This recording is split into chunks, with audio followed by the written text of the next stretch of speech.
comment ces deux petits versets montrent à la fois l'humanité et la divinité de Jésus. C'est ce que nous allons voir ensemble tout de suite dans cette vidéo.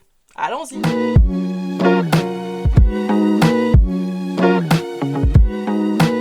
Hello, si vous êtes nouveau, bienvenue, moi c'est Sophie et sur ma chaîne, j'aime explorer les vérités bibliques qui sont à la base de la chrétienté. Donc si c'est un sujet qui vous intéresse, n'hésitez pas à vous abonner à cette chaîne en cliquant sur le bouton rouge et n'oubliez pas d'activer la petite cloche. Et sans plus attendre, allons-y! Et donc bienvenue dans le 4e épisode de notre série sur l'évangile selon Marc. Donc je vous mets la playlist comme d'habitude, maintenant ça devient une habitude. Et par ici, aujourd'hui nous allons voir la tentation de Jésus et restez jusqu'au bout parce que nous allons voir comment nous pouvons la comparer à une autre tentation, mais je vous en dirai plus à la fin de la vidéo. Et donc aujourd'hui nous allons nous pencher dans Marc 1, donc on est toujours au premier chapitre, versets 12 jusqu'à 13, donc c'est juste deux petits versets, et on voit que Jésus est tenté par Satan, ce qui est très bizarre, Donc déjà, la dernière fois, on a vu qu'il se faisait baptiser, ce qui était déjà bizarre, et là encore plus bizarre, Jésus est tenté par Satan, et on va essayer de voir qu'est-ce qu'il y a derrière. Donc on va lire, je suis toujours dans la nouvelle édition de Genève, dans 79, et donc je lis Marc 1, verset 12. « Aussitôt l'Esprit poussa Jésus dans le désert, où il passa 40 jours tenté par Satan. Il était avec les bêtes sauvages, et les anges le servaient. » Vraiment, voilà, des versets très très courts. Et donc comme d'habitude, maintenant ça devient une habitude, on va comparer et on va jouer au jeu du surlignage. Donc si vous avez votre Bible papier, que vous avez au crayon de couleur, c'est là que vous allez vous amuser avec des crayons de couleur et surligner les mots-clés, les répétitions, etc. pour vraiment faire ressortir des choses qui sont importantes et que si on ne souligne pas ou surligne pas, voilà, parce qu'on lit et parfois on peut manquer, et donc ça fait du bien de souligner des choses. Et puis ça permet de mettre des couleurs dans sa Bible, voilà. Donc je vais partager mon écran. Alors comme d'habitude, on va regarder la seconde 79, et puis on va regarder la Darby. On fait comme d'habitude. Et donc on regarde, on fait la différence entre les deux. Et en vrai, là, il n'y a pas grand-chose, parce que vrai, il n'y a pas vraiment de différence, ou même pas du tout. Voilà, l'Esprit poussa Jésus dans le désert. Aussitôt l'Esprit le pousse dans le désert, où il passa 40 jours, et il fut dans le désert 40 jours, tenté par Satan, et il était avec les bêtes sauvages, et les anges le servaient. Voilà, on est vraiment... Il n'y a pas de problème de traduction, il n'y a pas de différence, on ne peut pas avoir de choses un peu nouvelles par rapport à une traduction, une nuance par rapport à une autre. Donc il n'y a pas de différence, voilà, on va aller directement dans le surlignage, soulignage, comme vous voulez. Et donc du coup, pareil, les personnes, les êtres vivants, donc on a l'esprit, comme on l'a vu dans le passage, dans le dernier épisode, on a vu que voilà, c'était vraiment une personne, parce qu'on voyait que c'était sous forme d'une colombe, mais que ça veut dire que l'esprit est vraiment une personne indépendante, mais qui fait partie de la Trinité. Donc le Père, le Fils et le Saint-Esprit.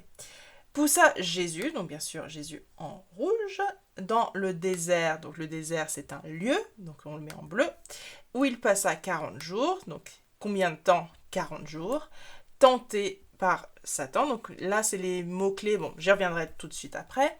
Donc tenté par Satan, donc la personne de Satan. Il était avec les bêtes sauvages, donc vu que ce sont des êtres vivants, donc je les mets. Et pareil, les anges, on va dire des êtres, voilà, les êtres vivants ou êtres spirituels. Donc voilà, donc je l'ai mis en rouge aussi. Est-ce qu'il y a des mais oui, donc en écart? Dans ma version, non. On voit que dans la version de Darby, oui. Est-ce qu'on a des répétitions? Non.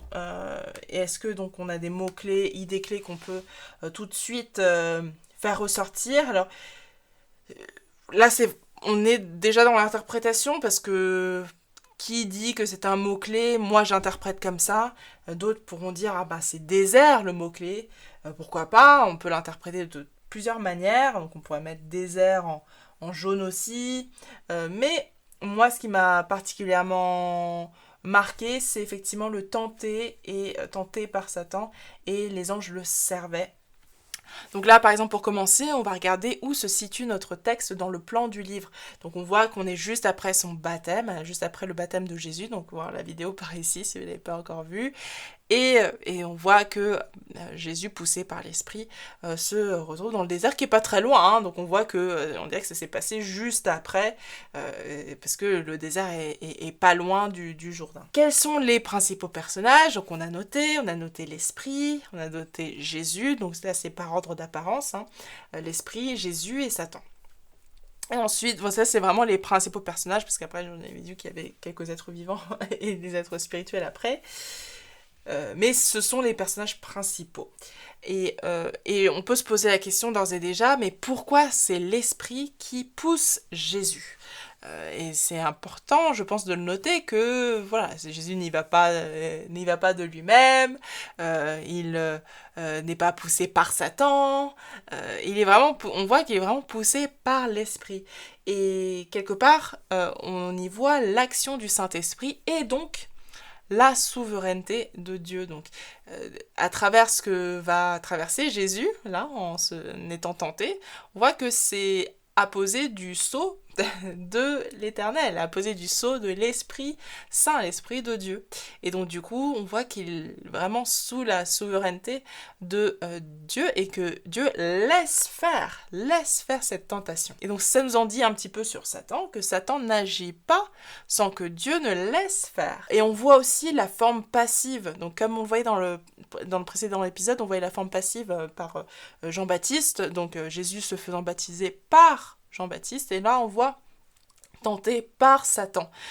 Jésus reste le sujet principal, il est tenté par Satan, Satan a une forme passive, et donc ça c'est important de le noter, même pour nous, je pense que c'est important que dans nos situations, l'ennemi est là, c'est une vérité spirituelle dans nos vies, mais il faut, je pense que c'est important de se le rappeler que Satan n'agit pas sans que Dieu ne le laisse faire. Après, il y a des choses que nous pouvons faire, nous, pour fermer la porte à Satan sur certains sujets, parce qu'on ne peut pas non plus tout remettre sur l'ennemi, on ne peut pas regarder tout ce qu'on veut, on ne peut pas écouter tout ce qu'on veut sans en subir les conséquences à un moment donné, mais Satan n'agit pas sans que Dieu ne laisse faire. Alors, pour continuer, que s'est-il passé pendant ces 40 jours? Eh bien, voilà, Jésus est tenté par Satan. Mais là, Marc ne dit pas quelles sont exactement les tentations de Jésus, les tentations que subit Jésus.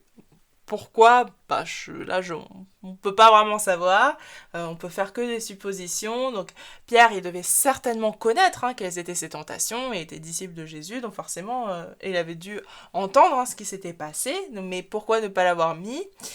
Est-ce que c'est une manière de dire que le diable est hors jeu? Je sais pas, donc pas besoin d'expliquer le pourquoi du comment, pas besoin d'expliquer exactement ce qui s'est passé. De toute manière, ce qu'il faut retenir, c'est que Satan est hors jeu et que Jésus est passé au-delà, est passé au-dessus de ses tentations. Mais sinon, à part ces deux possibilités-là, on n'en a pas forcément plus, mais on voit que dans les autres évangiles, c'est beaucoup plus détaillé, on sait enfin pas exactement, mais on sait ce qui s'est passé, la joute verbale autour de la parole entre Jésus et Satan, et bien sûr Jésus qui remporte la victoire à la fin. Ensuite, comme d'habitude, on va se poser la question. Donc là, on a terminé la partie compréhension, on a regardé qui, quoi, quand, comment, pourquoi. On a vraiment, j'imagine, je pense qu'en tout cas, moi j'ai compris le texte, j'ai compris quelque part mentalement, j'ai compris ce que le texte voulait dire. Donc là, jusque-là, ça va. Et maintenant, on va essayer d'apprendre un peu plus, de voir qu'est-ce que Jésus veut nous dire à travers ce texte. Et on va se poser la question de est-ce que le thème principal qui est dans ce passage, dans ces deux petits versets, est-ce qu'il est retrouvé ailleurs dans la Bible? Est-ce qu'on a le même récit ailleurs? Donc oui, effectivement, et comme je vous le disais, on a ce même récit, on l'a avec plus de détails, on l'a dans deux endroits, donc dans Matthieu 4, versets 1 jusqu'à 11, et dans Luc 4, versets 1 jusqu'à 13. Donc là, je vais prendre que Matthieu aussi, et je vais regarder ce qu'il dit. Donc, alors, Jésus fut emmené par l'Esprit dans le désert pour être tenté par le diable. Donc jusque-là, ça va. Après avoir jeûné 40 jours et 40 nuits, il eut faim. Donc là, on a une information en plus, c'est qu'à un moment donné, il a eu faim. Le tentateur s'étant approché, lui dit « Si tu es fils de Dieu », on est là le « si ». « Si tu es fils de Dieu, ordonne que ces pierres deviennent des pains. » Jésus répondit « Il est écrit, l'homme ne vivra pas de pain seulement, mais de toute parole qui sort de la bouche de Dieu. » Le diable le transporta dans la ville sainte et le plaça sur le haut du temple. Donc on a quand même la puissance du diable. Porte Jésus, voilà, comme ça. Bon. Après, Jésus aussi se laisse porter, n'oublions pas. Bref. Et lui dit, si tu es fils de Dieu, jette-toi en bas, car il est écrit, il donnera des ordres à ses anges à ton sujet. Et le Père, donnera des ordres à ses anges, aux anges du Père, à ton sujet, toi, Jésus, et ils te porteront sur les mains, de peur que ton pied ne heurte contre une pierre. Jésus lui dit, il est aussi écrit, tu ne tenteras point le Seigneur ton Dieu. Le diable le transporta encore sur une montagne très élevée et lui montra tous les royaumes du monde et leur gloire, et lui dit, je te donnerai toutes ces choses si tu te prosternes et m'adores. Jésus lui dit, retire-toi, Satan, car il est écrit, tu adoreras le Seigneur ton Dieu et tu le serviras lui seul. Alors le diable le laissa, et voici des anges vinrent auprès de Jésus et le servirent. Alors, j'ai essayé de voir, donc on a 3 tentations, et donc le chiffre 3, c'est jamais anodin, mais donc on a 3 tentations. La première, c'est nourris-toi toi-même. Jésus a eu faim, et le diable lui dit, mais nourris-toi toi-même. Ok. Deuxième tentation, c'est faire comme si Dieu était à son service. Jette-toi, et tu vas voir, ton père va demander à ses anges de venir te secourir. Donc, vas-y. Voilà. Et en fait, Dieu est au service de Jésus. Voilà. Ton père est à ton service. Et donc, il fera ce que tu veux. Et donc, du coup, tu peux faire ce que tu veux toi. Et il viendra te secourir. La troisième tentation, c'est tentative d'usurpation de la gloire du Père. Alors qu'en fait, toutes les nations sont soumises au Père. Et voilà, le diable dit, mais je vais te donner tout ça si tu m'adores. Alors que c'est pas à lui de le donner parce que ça lui appartient pas en fait. Donc voilà, c'est les 3 tentations que j'ai notées et ce que la remarque que je me suis faite, c'est que ces 3 tentations, qu'est-ce qu'elles ont en commun? Et ce que j'ai ressorti, c'était le service. Alors, il y a quelque chose qui m'a aidé, c'est en fait la fin du verset 12 ou 13, où on voit les anges le servaient. Et en fait, je me suis dit, mais en fait, les 3, ça en relation avec le service, mais aussi servir la mauvaise chose, en fait. Premièrement, on a se servir soi-même. Donc là, Jésus a faim, et Satan lui propose de se servir lui-même, au lieu de s'attendre à Dieu pour ses besoins. Donc il y a le service, mais l'autoservice. C'est pas un mot, mais vous voyez ce que je veux dire. Et la deuxième tentation, c'est de penser que Dieu est à notre service, est à son service, au lieu d'être au service de Dieu. Et la troisième tentation, c'est de servir le mauvais Dieu. Servir Satan pensant que c'est lui qui a le contrôle, c'est lui qui a la gloire, c'est lui qui est souverain, alors que c'est Dieu qui a le contrôle, c'est Dieu qui est souverain. Et ce que je note, c'est qu'à la fin, les choses reviennent à leur place. Et qu'est-ce qu'on voit, qu'est-ce qu'on observe? C'est que les anges servent Jésus. Petite parenthèse sur le mot service, là, les anges le servaient. En grec, c'est le mot diakonéo, et qui veut dire, qui peut être traduit par servir, assister, aide, ministère, accomplir, soin, rendre des services, dispensateur. Donc être serviteur, intendant, domestique, servir. Administrer, c'est-à-dire s'occuper de la nourriture et ce qui est nécessaire à la vie, être ministre, attentif à toute chose, servir les intérêts des autres, servir en répondant aux besoins. Et donc on voit que les anges viennent servir Jésus. Donc c'est pour ça, comme je vous le disais tout à l'heure, que les 2 points clés pour moi, que je retiens en tout cas dans cette étude concernant ces 2 passages, ces 2 versets, c'est que Jésus est tenté par Satan, certes, mais que comment cela finit, les anges servent Jésus. Jésus est servi par les anges. Et donc là, pour terminer, donc on a fait une partie donc compréhension, on a fait une partie interprétation, et on va faire une partie application. Et donc application, c'est quoi? C'est pas qu'est-ce que ça veut dire pour ma petite vie, à moi, pour mes petits problèmes. C'est qu'est-ce que cela m'apprend sur Jésus, parce qu'en en sachant plus sur Jésus, on en sait plus sur nous, en sachant plus sur celui qui nous a créés. Eh bien, on en sait plus sur la création, donc nous quoi, voilà. Et donc déjà ce qu'on voit, c'est que ce passage renforce l'humanité de Jésus. Il avait la capacité, la possibilité de pécher, bien qu'il n'ait jamais péché. Donc là j'ai deux versets, deux passages. 1 Jean 3, verset 5, Jésus apparut pour ôter les péchés, et il n'y a point en lui de péché. Hébreux 2, versets 17 et 18, il a dû être rendu semblable en toute chose à ses frères, afin qu'il soit un souverain sacrificateur miséricordieux et fidèle dans le service de Dieu pour faire l'expiation des péchés du peuple. Car du fait qu'il a souffert lui-même et qu'il a été tenté, il peut secourir ceux qui sont tentés. Si Jésus n'avait jamais connu la tentation, il n'aurait pas été un vrai homme. Et donc comment pourrait-il prendre notre place s'il ne savait pas ce que nous vivons tous les jours dans notre chair? Et donc comment pourrait-il comprendre ce que je traverse, ce que tu traverses? Et en fait, c'est très très important de comprendre ça, parce que on peut, en oubliant l'humanité de Jésus, on peut passer à côté de ce qu'est vraiment Jésus, de qui est vraiment Jésus dans sa globalité. Notamment au 1er siècle, il y avait une première hérésie qui circulait, qui avait complètement complètement occulté l'humanité de Jésus, et ça s'appelait le docétisme. Donc c'est une hérésie du 1er siècle. La doctrine de cette hérésie, la fausse doctrine, c'est que Jésus est 100% Dieu et complètement divinité, donc ce qui est vrai, mais on renie complètement son humanité. Donc tentation, on oublie.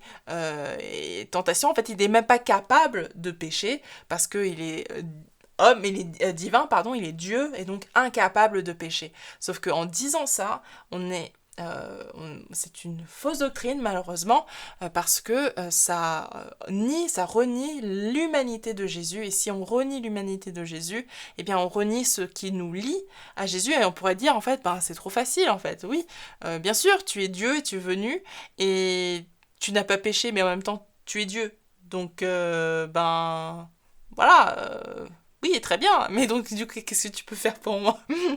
En fait, c'est juste trop facile. Alors que si on comprend qu'il est 100% homme, et qu'il s'est mis à notre place, et qu'il a vécu des choses similaires, il a vécu ce que nous avons vécu, il connaît les attirances de la chair, il connaît la faim. Pourtant, il a été sans péché, donc il comprend ce que nous vivons, il comprend profondément, il a compris dans sa chair profondément ce que nous vivons, et pourtant il n'a pas péché. Et tombons pas dans des hérésies qui étaient là dès le 1er siècle. Le docétisme, c'est quelque chose qui circulait dès le 1er siècle et qui reniait la partie homme, la partie humaine de Jésus. Et donc c'est important de comprendre tout ce que Jésus est, tout ce qu'il est lui, c'est qu'il est 100% homme et il est 100% Dieu. Et on peut pas enlever l'un de l'autre. Et ce passage aussi, c'est pour ça que j'aime ce passage, parce que ça renforce justement la divinité de Dieu. Donc dans ces deux versets, on a à la fois le fait que ça renforce l'humanité de Jésus, mais ça renforce aussi sa divinité. Et on voit à la fin que les anges sont à son service. Donc les anges, ce ne sont pas des démons. Les anges ne vont pas se soumettre à n'importe qui. Ils vont se soumettre à Dieu lui-même, au Dieu lui-même. Et donc quand on voit que les anges se soumettent, servent Jésus, on voit que les anges servent Dieu. Et donc on voit la divinité, là pour le coup, de Jésus. On commence avec l'humanité et on finit avec la divinité, mais les deux ne peuvent pas s'enlever l'un de l'autre en fait. Et donc voilà, pour récapituler, qu'est-ce que cela nous apprend, quel enseignement on peut tirer de ces deux petits versets? Je le redis encore parce que je trouve que c'est incroyable, juste dans deux petits versets. Premièrement, Jésus est 100% homme, car il peut être tenté. Donc s'il peut être tenté, ça veut dire qu'il pourrait pécher, il serait capable de pécher, sinon s'il n'était pas capable de pécher, il ne pourrait pas être tenté. Il est capable de pécher, pourtant il ne le fait pas. il ne l'a pas fait. Et donc du coup, comme deuxième enseignement que je retire, c'est que le diable est rendu sans effet face à Jésus. On le voit plus dans Matthieu que dans Marc. Dans Marc, on n'a même pas ce qui s'est passé, on s'en fiche à la limite. Mais on le voit vraiment très clairement devant Jésus que malgré tous les manigances, il est rendu inefficace, il est rendu sans effet face à Jésus. Troisième enseignement, Jésus est 100% Dieu et on voit que les anges sont à son service. Donc si les anges sont à son service, à combien plus forte raison devrions-nous être à son service? En conclusion, Jésus n'est pas tenté parce qu'il a besoin d'être tenté, c'est pas un rite de passage. Ah ben voilà, ça y est, tu es rempli du Saint-Esprit, maintenant tu vas passer à travers ces flammes. Non, il n'a pas besoin de passer par là. En revanche, nous avons besoin d'apprendre une leçon, nous avons besoin d'être enseignés. Et j'aime quand deux petits versets, Marc nous dévoile toute l'humanité et toute la divinité de Jésus. Et donc comme dans l'épisode précédent, nous avons vu on pouvait faire un parallèle entre le baptême de Jésus et la Genèse, et bien là nous pouvons faire vraiment une différence entre la tentation par Satan, toujours le même, la tentation d'Adam et Ève et la tentation de Jésus, sauf que les choses ne se passent pas, bien sûr, de la même manière. Dieu, dans l'histoire de la tentation d'Adam, on voit que Satan essaie de dire que Dieu est un menteur, que voilà, nous pouvons nous servir nous-mêmes, nous pouvons être indépendants et nous pouvons être nous-mêmes à la place de Dieu. On voit qu'ici, c'est pas du tout ça. Jésus respecte, même plus que respecte, il se soumet à la parole. Donc Dieu dit vrai, la parole, c'est la parole de l'Éternel, c'est la vérité.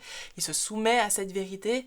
Il se sert pas lui-même. En revanche, il est là pour servir le Père.